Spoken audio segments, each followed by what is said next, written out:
우리 요나서 강의 5번째 이어갑니다. 요나서 3장 1절로 10절. 가정마다 우리 성경 찾아서 같이 한번 읽고 띄워주시는 말씀을 같이 읽어도 좋겠습니다. 은혜로운 목소리와 함께 같이 읽고 그 다음에 지난주 영상, 요약된 영상 은혜 나누겠습니다. 같이 읽겠습니다. 시작. 여호와의 말씀이 두 번째로 요나에게 임하니라. 이르시되 일어나 저 큰 성읍 니느웨로 가서 내가 내게 명한 바를 그들에게 선포하라 하신지라. 요나가 여호와의 말씀대로 일어나서 니느웨로 가니라. 니느웨는 사흘 동안 걸을 만큼 하나님 앞에 큰 성읍이더라. 요나가 그 성읍에 들어가서 하루 동안 다니며 외쳐 이르되 40일이 지나면 니느웨가 무너지리라 하였더니 니느웨 사람들이 하나님을 믿고 금식을 선포하고 높고 낮은 자를 막론하고 굵은 베옷을 입은지라. 그 일이 니느웨 왕에게 들리매 왕이 보좌에서 일어나 왕복을 벗고 굵은 베옷을 입고 제 위에 앉으니라. 왕과 그의 대신들이 조서를 내려 니느웨에 선포하여 이르되 사람이나 짐승이나 소떼나 양떼나 아무것도 입에 대지 말지니 곧 먹지도 말 것이요 물도 마시지 말 것이며 사람이든지 짐승이든지 다 굵은 베옷을 입을 것이요 힘써 하나님께 부르짖을 것이며 각기 악한 길과 손으로 행한 강포에서 떠날 것이라. 하나님이 뜻을 돌이키시고 그 진노를 그치사 우리가 멸망하지 않게 하시리라. 그렇지 않을 줄을 누가 알겠느냐 한지라. 하나님이 그들이 행한 것 그 악한 길에서 돌이켜 떠난 것을 보시고 하나님이 뜻을 돌이키사 그들에게 내리리라고 말씀하신 재앙을 내리지 아니하시니라. 아멘. 세상에는 몇 종류의 사람이 있는 것 같습니다. 가르쳐주면 아는 사람이 있습니다. 지혜로운 사람은 배우면 알고 금세 또 깨달아요. 깨닫고 나면 즉시 돌이킬 줄도 압니다. 그런데 어떤 사람은 한 대 맞아야 정신 차리는 사람이 있습니다. 가르쳐 주어도 깨닫지 못해서 한 대 맞고 나면 그제서야 깨닫는 사람, 탕자가 여기에 속합니다. 더 문제가 되는 사람이 있습니다. 맞아도 모르는 사람이 있습니다. 이분들은 계속 맞기만 하다가 끝나는 광야 인생으로 살게 됩니다. 마치 이스라엘 백성들이 광야를 돌다가 결국은 가나안에 들어가지 못하고 광야에서 그들의 인생을 끝을 봅니다. 이 사람들의 특징이 있습니다. 불평원망이죠. 또 고집이 셉니다. 미련한 사람들이죠. 절대로 자신을 굽히지 않습니다. 여러분, 가르쳐주면 깨닫고 돌이키는 일이 쉬울까요? 어려울까요? 깨닫는 것도 돌이킨다는 것도 쉬운 얘기는 아닌 것 같습니다. 고린도후서 4장 4절의 말씀처럼 이 세상 신이 사람들의 마음을 혼미하게 해서 그리스도의 영광의 광채가 비치지 못하도록 가로막고 있기 때문입니다. 그것들이 사람들의 마음의 눈을 가리고 또 우둔하게 만들어서 깨닫지 못하도록 만드는 거지요. 바울처럼 눈의 비늘이 벗겨져야 보이는데 성령께서 지혜와 계시의 영을 주셔야 우리 마음의 눈이 밝아지는 거지요. 그런 면에서 요나는 고집이 센 미련한 사람입니다. 말로 해서 못 깨달으니까 큰 바람을 일으켰는데도 그래도 요나가 하나님의 마음을 헤아리지 못하고 입이 대발로 나와서 마지못해 하나님의 일을 하고 있어요. 그 요나 말고요, 다가 그런 거죠. 3장 1절에 보니까 여호와의 말씀이 두 번째 요나에게 임했습니다. 처음에는 1장 1절에서 말씀하셨는데 그때는 요나가 하나님의 말씀에 반응하지 않고 반대 방향인 다시스로 하나님의 얼굴을 피하여 배를 탔습니다. 요나서 1장 1절부터 3절과 3장 1절부터 3절의 말씀을 비교해 볼 필요가 있습니다. 1장 1절에서 여호와의 말씀이 요나에게 임했다. 2절에 보면 하나님의 말씀의 내용을 말씀합니다. 저 큰 성 니느웨로 가서 외치라. 3장 1절에 보면요, 저 큰 성 니느웨로 여호와의 말씀이 요나에게 임했다. 2절에는 저 큰 성 니느웨로 가서 외치라. 동일한 말씀이 반복됩니다. 그런데 1장 3절은 그러나로 이어지고 3장 3절은 요나가 니느웨로 갔다라고 이어집니다.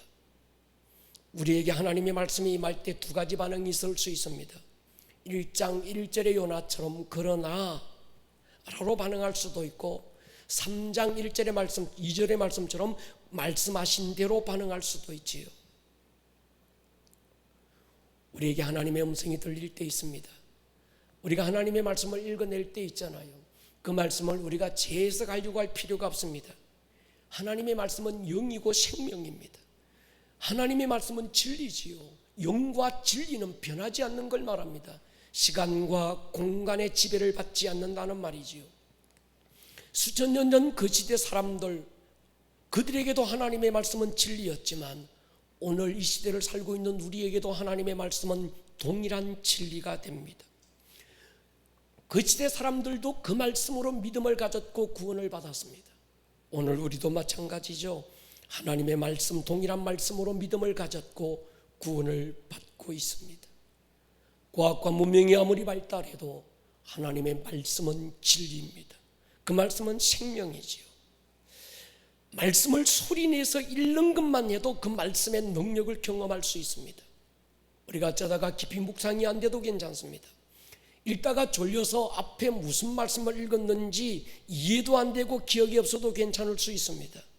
하나님의 말씀은 이해하기 위해서 읽는 것이 아니라 믿고 순종하기 위해서 읽는 거지요.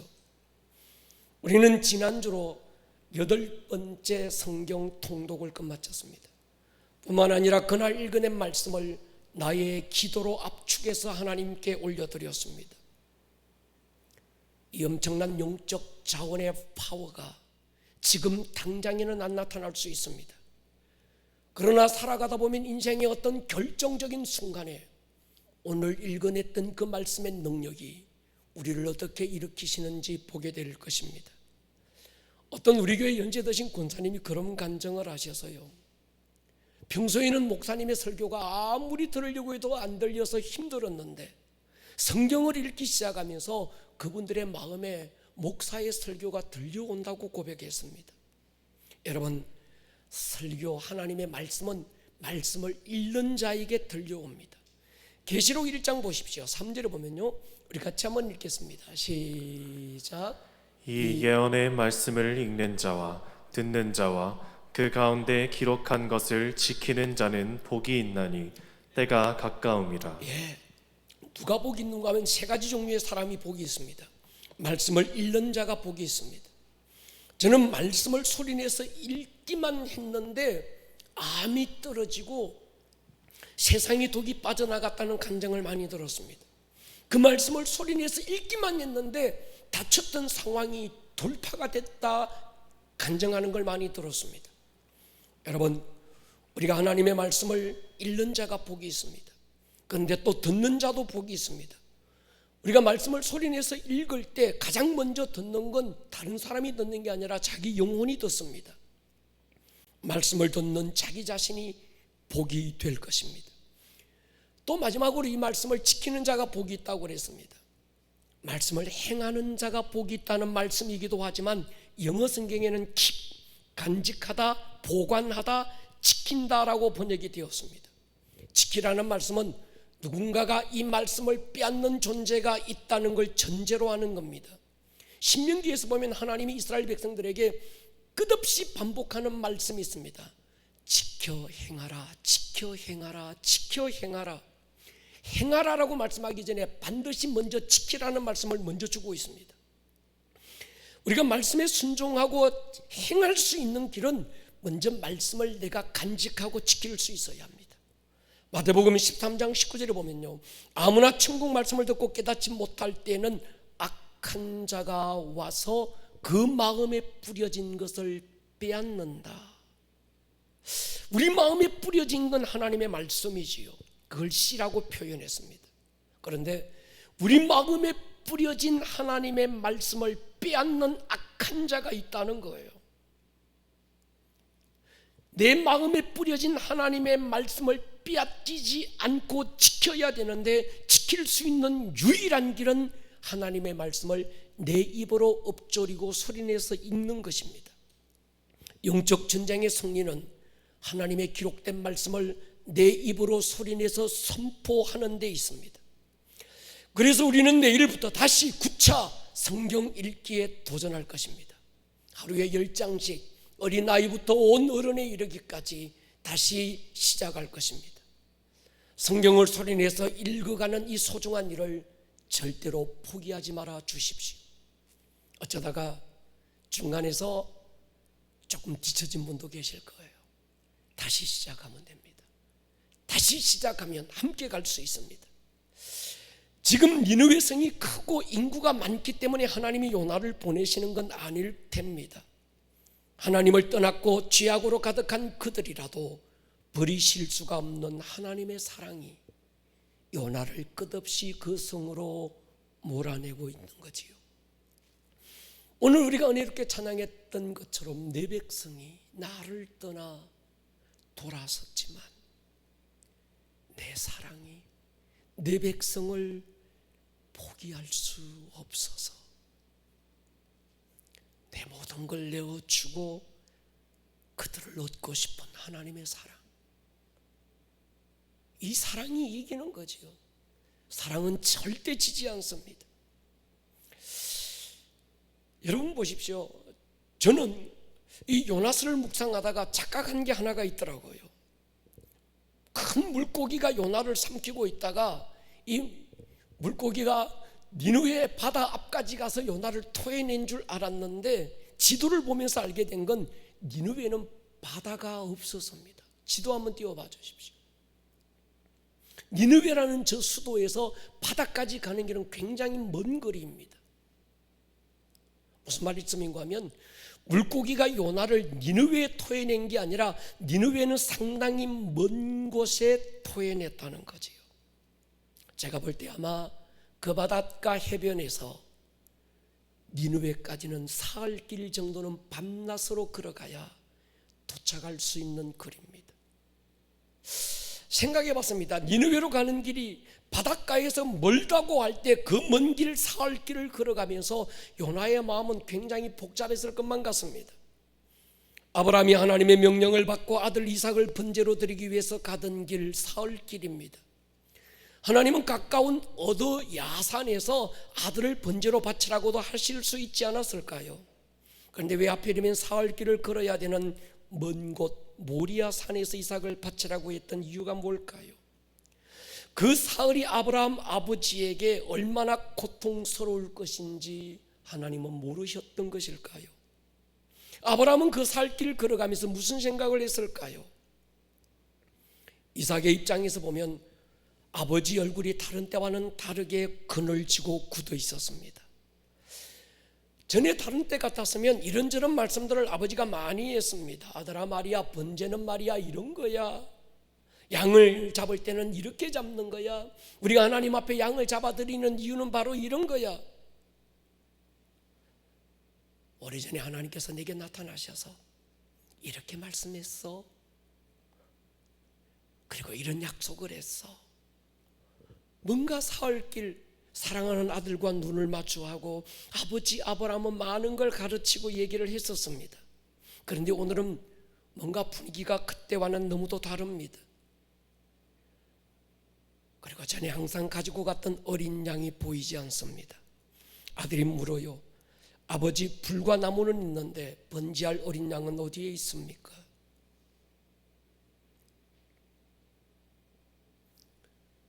그 질문을 받았을 때 아버지 아브라함의 마음은 굉장히 흔들렸을 겁니다. 여러분, 아브라함이 그 사흘길을 걸어가면서 어떤 생각을 했을까요?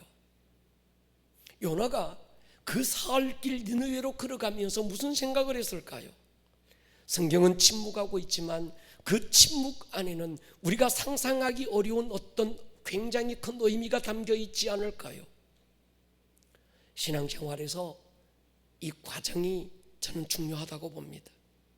이 과정 안에는 우리가 상상하기 어려운 어떤 갈등, 딜레마가 포함되어 있습니다. 일반적으로 생각할 때 하나님께서 아브라함에게 아들 이삭을 번제로 바치라고 하니까 믿음 좋은 아브라함이 아들을 산으로 끌고 가서 제단 위에 올려놓고 칼로 내리치려고 했고, 아브라함의 돌발적인 행동에 깜짝 놀란 하나님이 아브라함아 아브라함아, 아브라함의 손을 붙들었고 뭐 이런, 내가 네 믿음을 봤다 이렇게 생각하는데 그런 게 아니지요. 그 과정 안에는 아버지 아브라함과 아들 이삭의 갈등이 포함되어 있었습니다. 그런데 성경은 그 갈등을 침묵하고 있는 거예요. 겟세마네 동산에서 기도하시는 예수님의 기도를 가만히 묵상해 보았습니다. 아버지여, 할 수만 있으면 이 잔을 내게서 옮기시옵소서. 그러나 내 원대로 마시옵고 아버지의 원대로 되기를 원합니다. 여기서 그러나, 이 그러나라는 한 단어 안에는 하나님의 아들이지만 인간의 몸을 가지고 이 땅에 오셔서 십자가의 죽음을 눈앞에 두고 있는 예수님의 그 갈등이 그 안에 포함되어 있는 거예요. 이렇게 해 주십시오. 그 다음에 그러나가 올 때까지 한순간에 일어나는 게 아닙니다.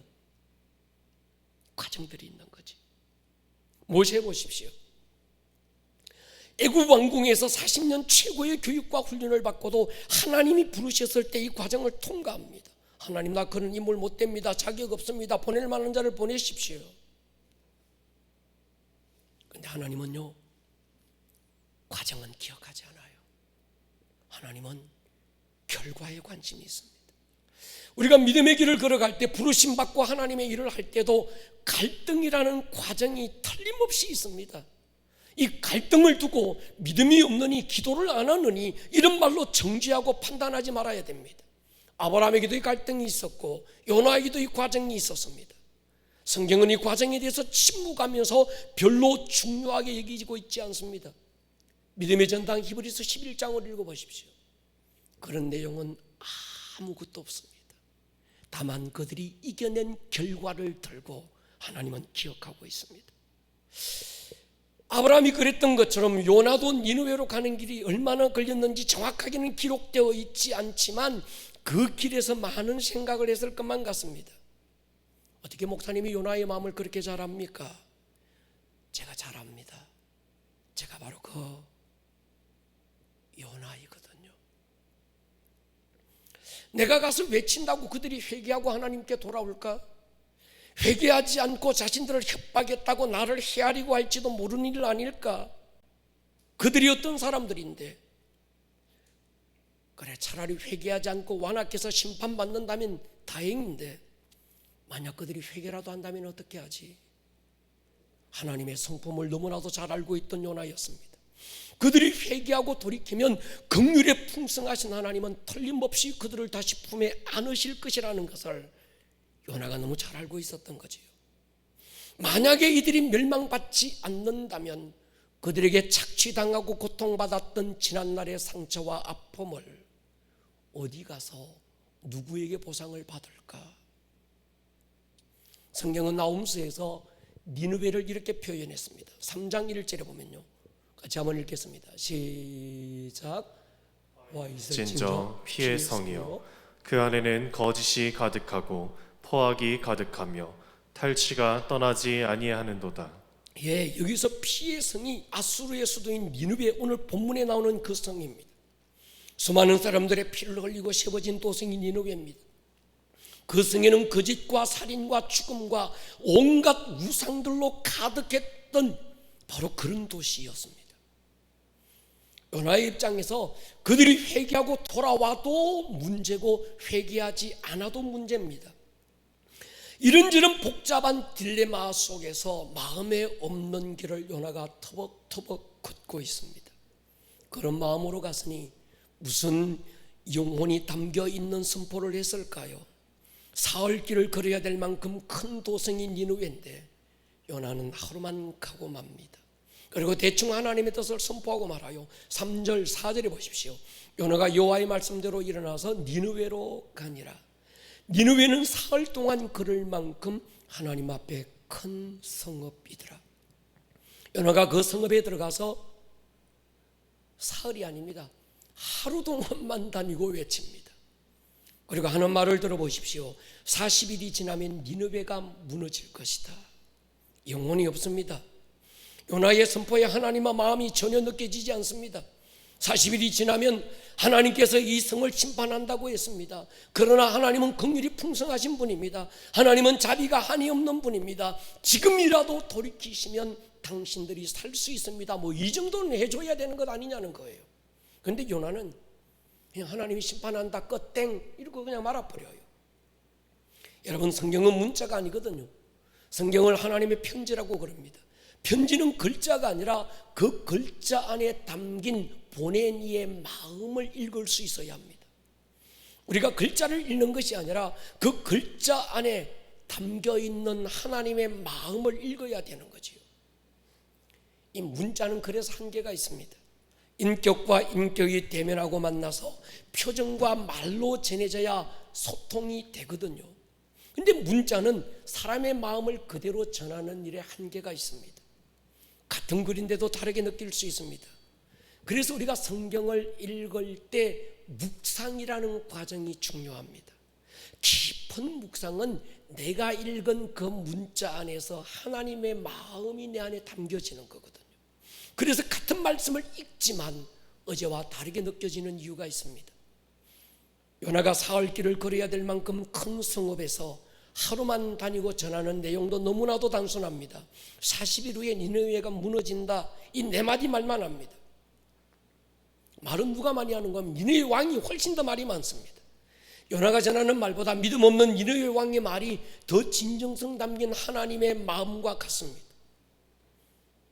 여러분, 하나님이 요나에게 40일 오면 이 성이 멸망한다, 무너진다, 이것만 전하라고 했을까요? 3장에는 나오지 않는데 1장으로 돌아가 보면 알 수 있습니다. 1장 1, 2절 보십시오. 여호와의 말씀이 아미떼 아들 요나에게 임하니라. 이르시되 너는 일어나 저 큰 성읍 니느웨로 가서 그것을 향하여 외치라. 그 악독이 내 앞에 상달되었다. 요나가 외쳐야 될 진짜 메시지는 40일 후에 심판한다는 게 아니라 당신들의 악한 행실을 하나님께서 보았고, 당신들의 악한 행실은 이러한 것들인데 하나님께서 다 보았고 하나님께 상달됐습니다. 그리고 그 악독의 내용들은 이러한 것들입니다. 구체적인 내용을 하나님은 전하라고 그랬고, 근데 요나가 그건 생략합니다. 여러분 보십시오. 하나님의 목적이 니느웨에 대한 심판이었다면 40일이라는 기간을 줄 이유가 없었습니다. 또 굳이 요나 보내서 심판을 경고하실 이유가 없어서요. 소돔과 고모라처럼 불 내려서 심판하면 끝나는 것입니다. 그런데 40일이라는 기간을 주고 도망가려는 뺀질이 선지자를 이런 지경으로 만들어서 니느웨로 보내시는 이유가 뭘까요? 여러분, 뭐 때문에 이렇다고 생각하십니까? 하나님의 진이, 하나님의 본심은 그들을 향한 심판이 아니라 돌이켜 구원받는 거지요. 사실 답은 요나가 잘 알고 있었습니다. 4장 2절 보십시오. 여호와께 기도하여 이르되 여호와여, 내가 고국에 있을 때 이러하겠다고 말씀하지 아니하였나이까. 요나가 이제 자기가 다시스로 도망가려고 했던 이유를 설명합니다. 그러므로 내가 빨리 다시스로 도망하여 싸우니, 이유가 있지요. 주께서는 은혜로우시고 자비로우시며 노하기를 더디하시며 인애가 크시사 뜻을 돌이켜 재앙을 내리지 아니하시는 하나님이신 줄 내가 알았기 때문에 지가 도망갔다는 거예요.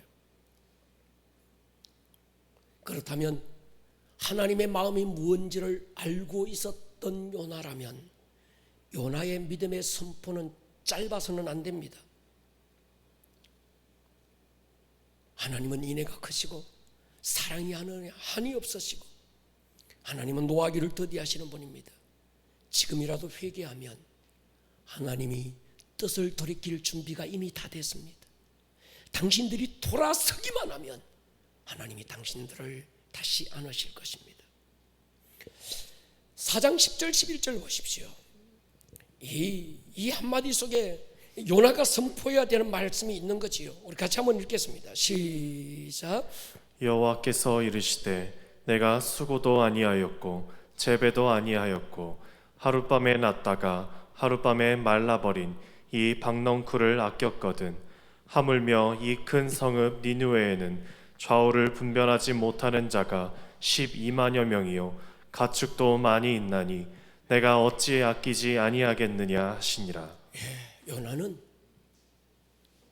심판한다 끝 땡 이게 아니고 당신들을 하나님이 아끼고 있습니다.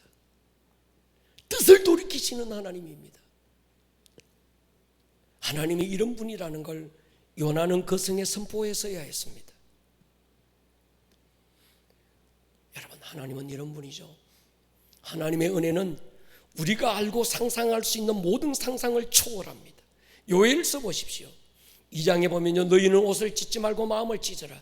너희 하나님 여호와께 돌아오라. 그는 은혜롭고 자비로우시며 노하기를 더디하시며 인애가 크시사 뜻을 돌이켜 재앙을 내리지 아니하시나니 주께서 혹시 마음과 뜻을 돌이키시고 그 뒤에 복을 내리시고 너희 하나님 여호와께 소제와 전제를 드리게 하지 아니하실런지 누가 알겠느냐.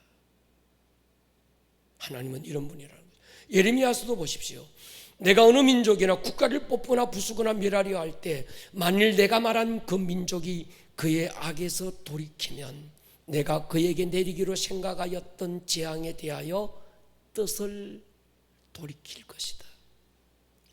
유추해 보면 하나님께서 요나에게 니느웨로 가서 전하라고 하신 말씀의 내용은 두 가지입니다.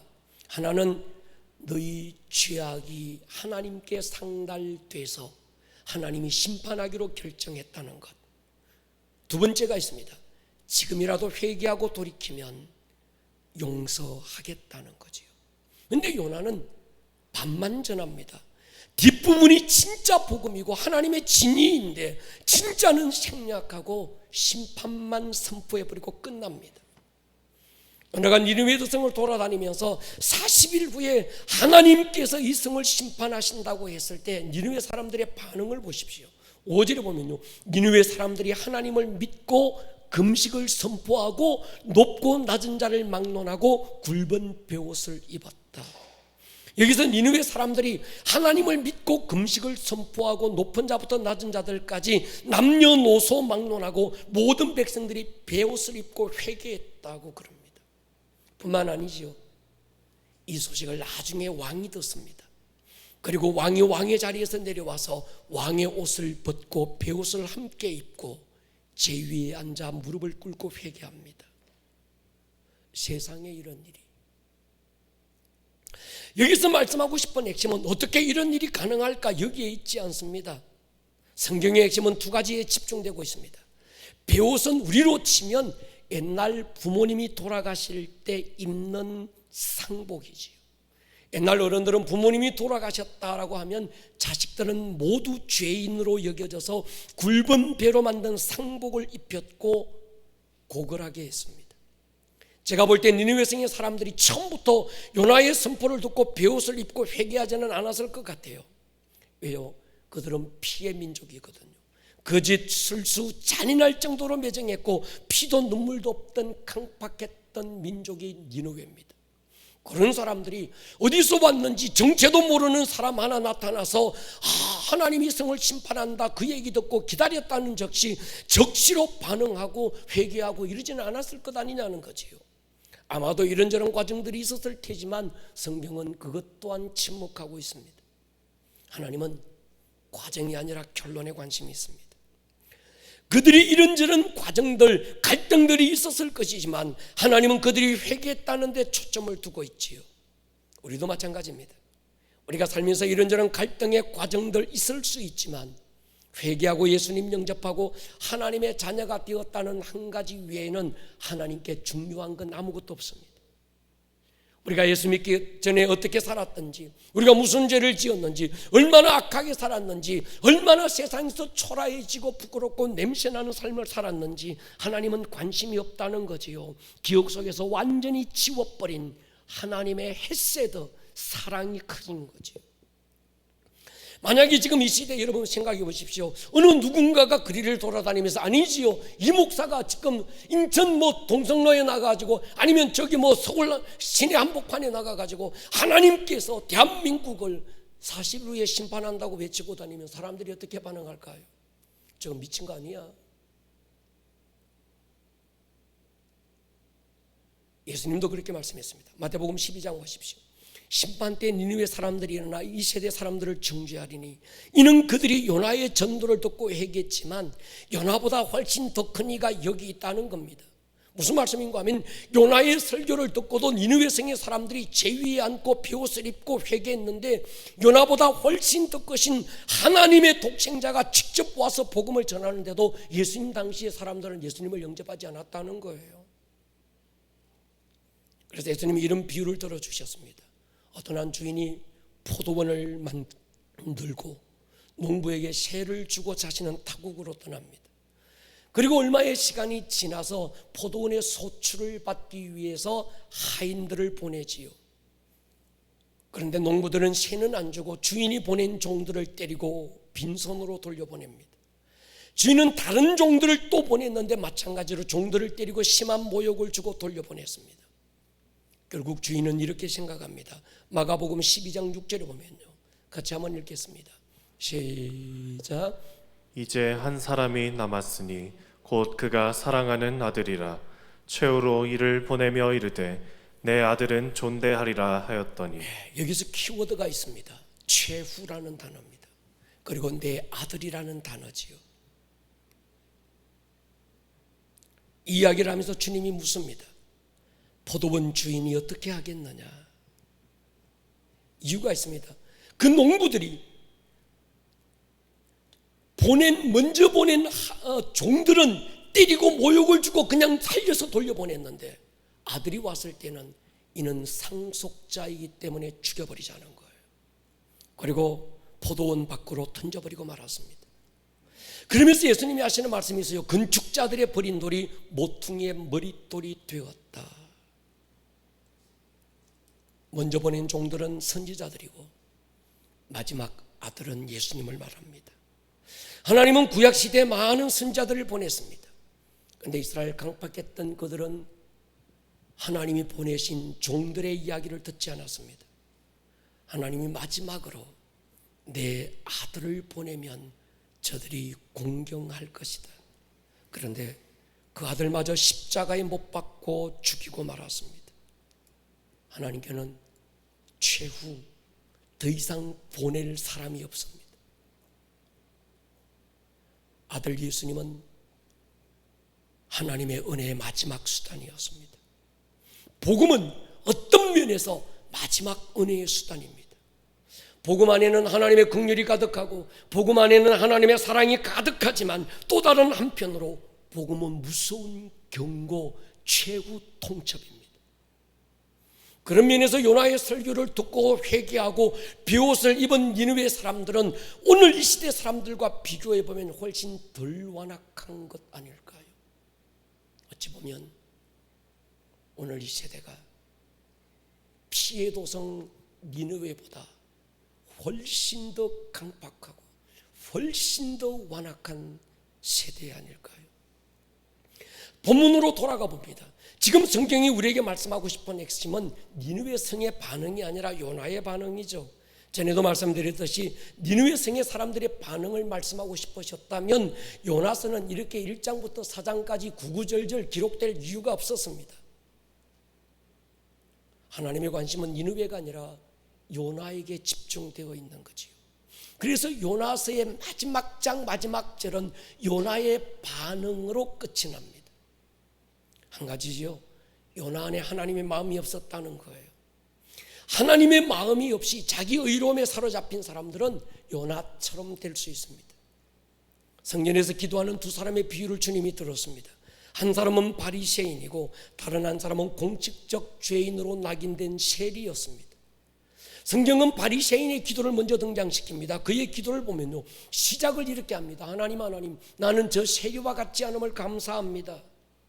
나는 일주일에 이틀씩 금식하고 소득의 11조 드리고 불의를 행하지도 간음을 하지도 않았습니다. 바리새인의 기도 안에는 자기의 의로움을 드러내는 것 동시에 세리에 대한 정죄와 판단이 깊게 배어 있었습니다. 여러분, 우리도 얼마든지 이럴 수 있습니다. 권사가 새벽기도도 안 해?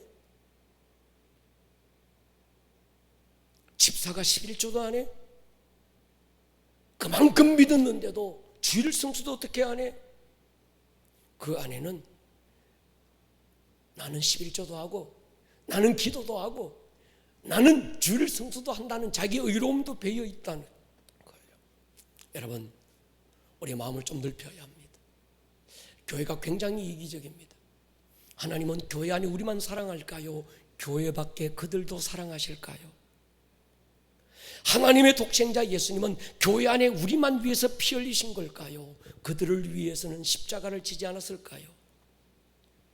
하나님은요, 교회 안에 우리들을 위해서도 피 흘렸지만 교회 밖에 그들을 위해서도 피 흘리셨고 우리의 죄도 용서하셨지만 그들의 죄까지도 이미 용서하셨습니다. 그런데 그들과 우리의 차이는 그들의 죄를 용서하지 않았다는 게 아니라 그들이 믿지 않고 있는 거예요.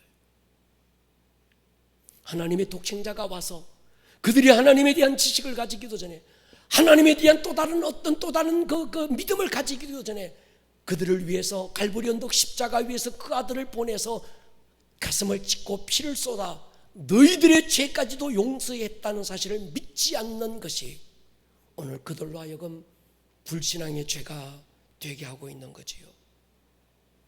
여러분, 오늘 우리가 한 가지 기억해야 될 게 있습니다.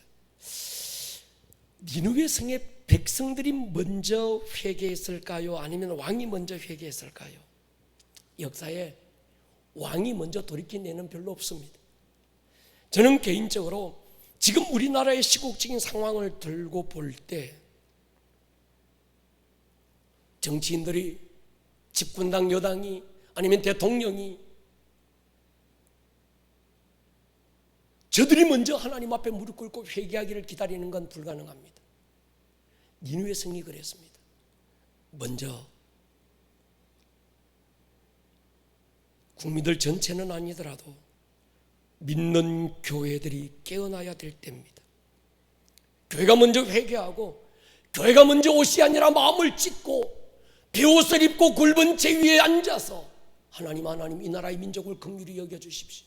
누구 탓이 아니라 우리 탓이고 우리가 깨어있지 못했고 우리가 부르심 따라 살지 못했고 교회가 교회되지 못하고 예배가 예배되지 못하고 성도가 성도되지 못하니까 이런 일이 왔습니다.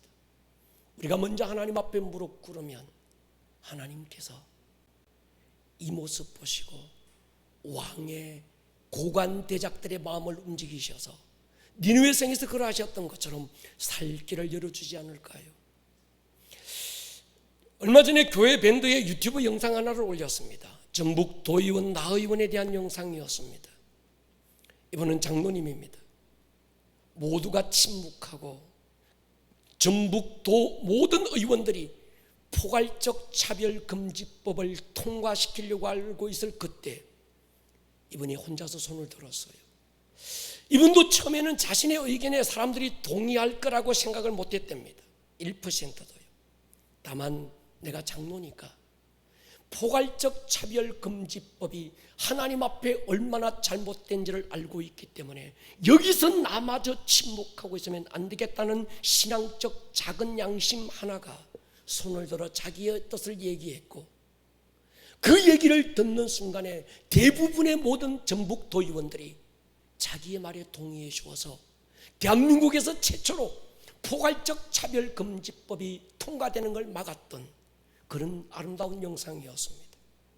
저는 지금 우리 모두가 특별히 믿는 사람들이 하나님 앞에서 이젠 침묵이 아니라 자기의 마음을 찢으면서 하나님께 돌아가야 될 때가 지금이라고 저는 믿습니다.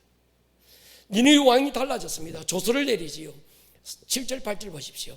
왕과 그의 대신들이 조서를 내려 니느웨에 선포하여 이르되 사람이나 짐승이나 소떼나 양떼나 아무것도 입에 대지 말지니 먹지도 말고 물도 마시지 마라. 사람이든지 짐승이든지 다 굵은 베옷을 입을 것이고 힘써 하나님께 부르짖을 것이며 각기 악한 길과 손으로 행한 강포에서 떠나라. 제가 이 본문을 읽다가 한참 웃었습니다. 이유가 있습니다. 짐승들까지 베옷을 입혔어요. 요즘 반려견에게 옷을 입히는 건 자연스러운데 저희 어렸을 때 강아지가 옷 입고 있는 걸 저는 본 적이 없습니다. 강아지가 아니라 마당에서 뛰어노는 우리 애기들까지도 바지를 안 입혔습니다.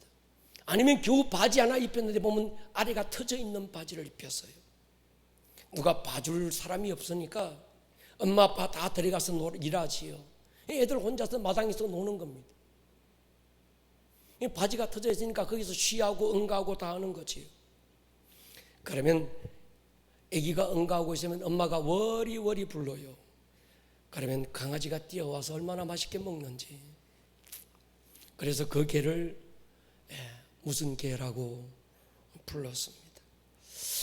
짐승들이 옷을 입은 원조가 여기 니느웨라는 신대륙을 제가 발견한 거예요. 짐승들까지 베옷을 입으라고 한 이유는 니느웨 왕의 단호한 결의를 보여주지요. 그리고 왕이 강조하는 게 있습니다. 악한 길과 강포에서 떠나라. 여러분, 이 말은 니느웨 왕이 해야 될 말이 아니고 요나가 처음부터 했어야 될 말입니다. 근데 요나가 침묵하니까 하나님이 돌들을 사용해서 소리치게 하시는 거예요. 악한 길과 강포에서 떠나는 것, 이게 회개죠. 잘못한 걸 깨닫는 것이 회개가 아닙니다. 탕자가 돼지가 먹는 지엽 열매를 먹으면서 너무 힘드니까 깨달아요. 내 아버지 집에는 양식이 풍족한 품꾼들이 얼마나 많은가. 나는 여기서 줄여 죽는구나. 깨닫는 단계지요. 만약에 탕자가 깨닫기만 하고 그 자리에 있었다면 여전히 지금까지 그는 돼지 지엽 열매를 먹고 있었을 것입니다. 중요한 건 아버지께 돌아오는 겁니다. 회개는 돌아오는 거지요. 방향을 전환하는 겁니다. 요나서의 주인공은 요나를 뛰어넘어야 됩니다. 하나님이죠. 그런 요나를 포기하지 않고 끝까지 추적하시는 하나님의 헤세드가 주인공입니다. 그런 니느웨라도 심판하기보다 긍휼을 베푸시는 하나님의 은혜, 하나님의 인애, 자비가 핵심이죠. 이 단어가 핵심입니다. 3장 9절에 보면요, 하나님이 뜻을 돌이키시고 진노를 그치사 우리가 멸망하지 않게 하시리라. 그렇지 않을 줄을 누가 알겠느냐. 이게 요나의 선포가 아니고 니느웨 왕의 고백이에요. 제가 일전에 그런 말씀을 드렸습니다. 우리 하나님은 한 번 마음을 먹으면 어떤 경우도 뜻을 포기하지 않고 그냥 막 이루어 나가는 완고한 그런 아버지가 아닙니다. 우리 하나님은요, 자녀와 얼굴을 마주하고 아버지의 뜻이 있지만 그 사랑이 자식에게 져주기도 하고 자녀의 뜻과 아버지의 뜻이 소통이 되면서 마음과 마음이 함께 나누어지고 때로 아버지가 뜻을 돌이키고 아이 자식들의 마음을 세워줄 줄 아는 그런 사랑의 아버지인 거지. 성경은 우리에게 말합니다. 내가 돌이키면 하나님도 돌이키신다. 내가 부르면 하나님도 응답하신다. 내가 풀면 하늘에서도 푸신다. 이게 은혜죠. 3장 10절 보십시오. 같이 한번 읽고 우리 마치겠습니다. 시작.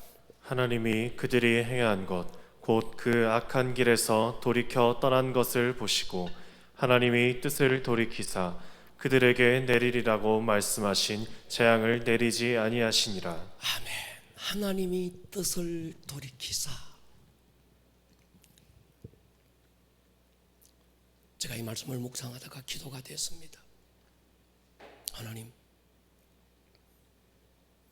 뜻을 돌이켜 주십시오. 코로나로 신음하는 이 땅 이 백성들에 대한 하나님의 뜻을 하나님 돌이켜 주십시오. 우리가 기도하고 우리가 금식하고 다시 우리의 뜻을 돌이켜 하나님께 돌아갑니다. 하나님의 뜻을 돌이키실 때가 지금입니다. 이 나라의 민족을 긍휼히 여겨주시고 오늘 요나서의 이 말씀을 이루어 주십시오. 여러분, 어떤 분은 직장을 잃어버리기도 하고 코로나 때문에 어떤 분은 사업이 문을 닫기도 하고 어떤 분은 사랑하는 가족을 잃기도 하고 답답하고 힘들고 혼란스럽고 어디로 가야 될지 어떻게 해야 될지 방향조차 가늠할 수 없는 깜깜한 터널 같은 하루를 우리는 매일 살고 있을지라도 여러분에게 희망을 드리고 싶습니다. 이건 과정입니다. 하나님이 광야의 길을 내실 것입니다. 할렐루야. 하나님이 우리가 눈으로 보지 못하고 귀로 듣지 못하고 마음으로 미처 생각하지 못했던 하나님의 놀라운 역사들을 다시 이루실 것입니다. 오늘 힘들지만 견뎌보십시다. 그냥은 못 견딥니다. 무릎 꿇어야 견딜 수 있고 두 손 모아야 이길 수 있습니다. 머리를 한번 숙여보십시다.